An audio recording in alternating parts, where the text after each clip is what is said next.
In the deep blue waters of the Pacific Ocean, hugging the coasts of the Philippines, lives an ethnic group known as the Bajau. Source of all life, water. Humanity's absolute dependence on it can be seen in the lives of tiny communities around the world who still live with the ocean. In Southeast Asia, the Bajau tribe has created a tiny community that lives entirely on water. The harsh environment and unpredictable climate have never stopped them from doing the impossible. These seafaring gypsies have forged a living in the choppy seas, away from the stability and comfort of land. Over the last few decades, many of these tribes have migrated closer to land. Nevertheless, they have still held onto their culture of living on the sea, settling in coastal areas in close proximity to land. Hugging the shore, the village is built entirely out of wood.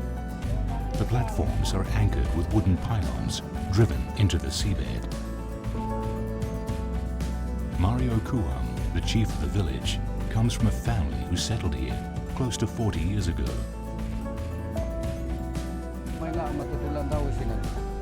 Teluhatos pamilya. Lagi atago na kayo minaan. Alam man sa di pa ko sa kami na painaan. Ya kami bilahe mag patan na matahik ito apay nakaluman kami.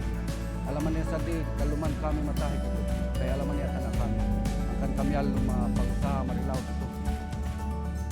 Jimmy Karalani is a free-diving speargun fisherman. Learning the skills from his legendary forefathers, Jimmy has honed them to perfection whilst coexisting with his coastal surroundings. Not far from the village, Jimmy prepares for his free dive.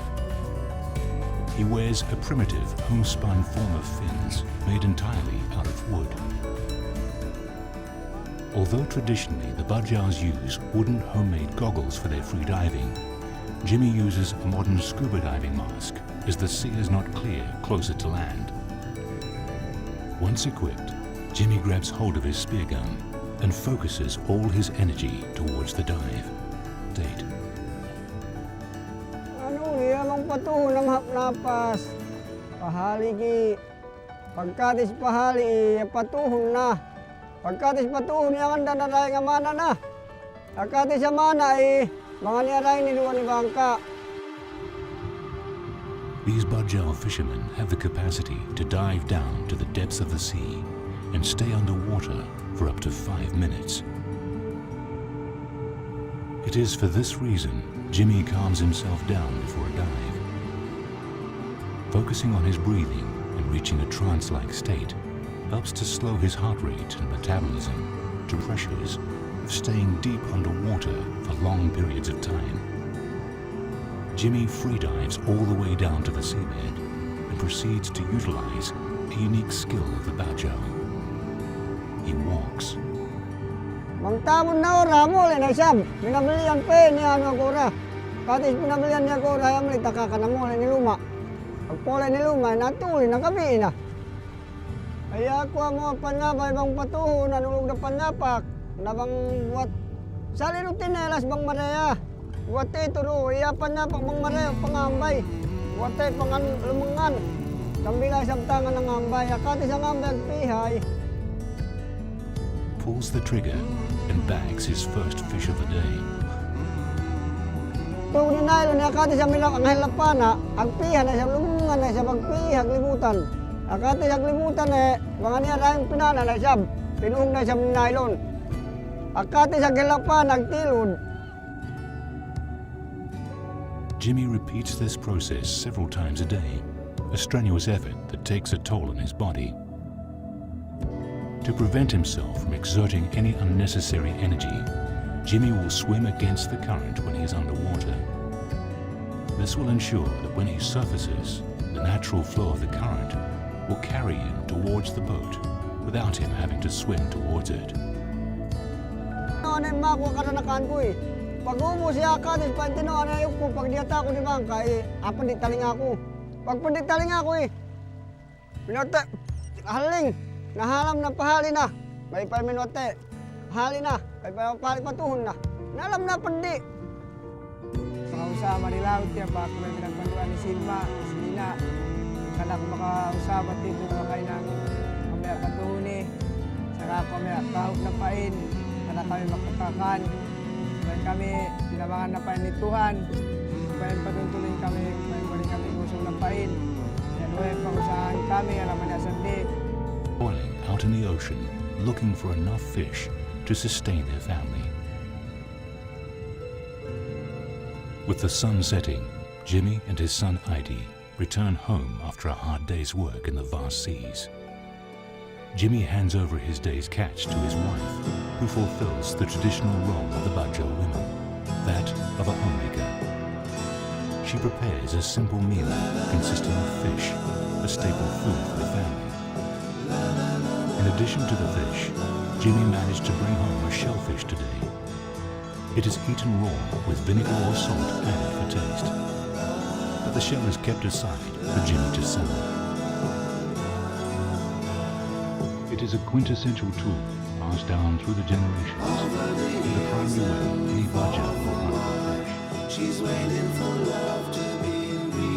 Jimmy is an experienced fisherman who crafts a pana for one of his proteges. Nauhay ng panay, di man kari-kiriki, kung ginawan ako na magtawako, nalakampo, yay, ito sa rabahon, maginang pana, antigad pana, agilong basit. To use as a makeshift hook.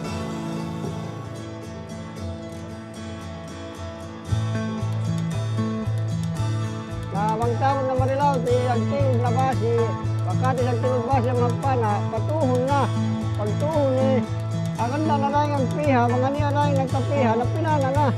Tapos, mga niyarayang tinuhog ni nylon, bagi paryata, mga magpali, patuhon na isang amihan na isang mareo. Ang limutan, mga niyang talimod dahil alahi, pinana na iya, katis pinana eh, mga niya narayang taluwa, tinuhog na isang maka-nylon. At ibang kaye, napalabo. Mga ginibang ka, at katis ba nilaan ng panay, tinuhog. Is a boat maker who, when not making new boats, can be found with ocean ornaments. Kaya na siya trabaho ko mga hubang sa banya, sa hapaw, mga hinang ko, naghinang na pa na po sa banga. Kaya na ibang kabangalungas na payan sumarin. Malaysia has been doing this for 40 years, working his way up from apprentice to now imparting his knowledge to the younger generation. His lifestyle. She's waiting for love to be real. Yan ay trabaho.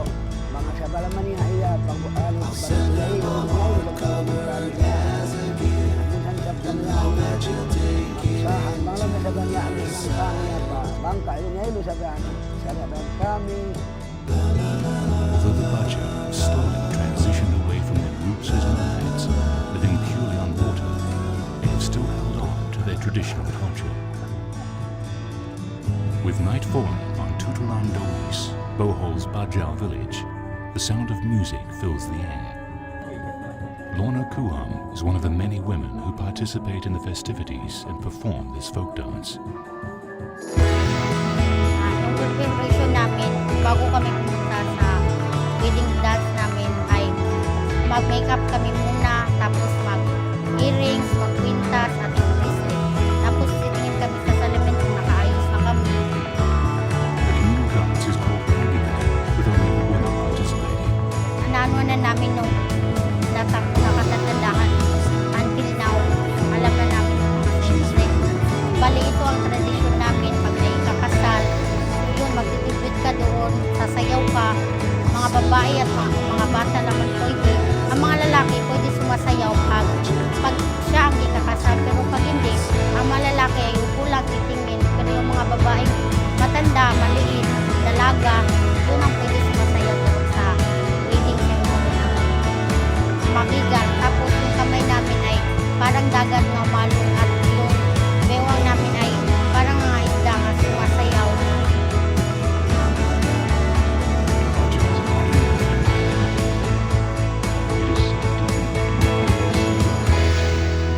One can't help but think that the sea is just the natural extension of their lives. With these vast bodies of water, the Bajau have earned the right to call the sea their home. They are truly the masters of the sea. Ang kana kung makausama rin ay yung pausa ko yung marilaw apa kami natural sama. Ya hero pausa ko yung minsan na niya saddi. Alam niya na saddi pausa ko yung marilaw tito.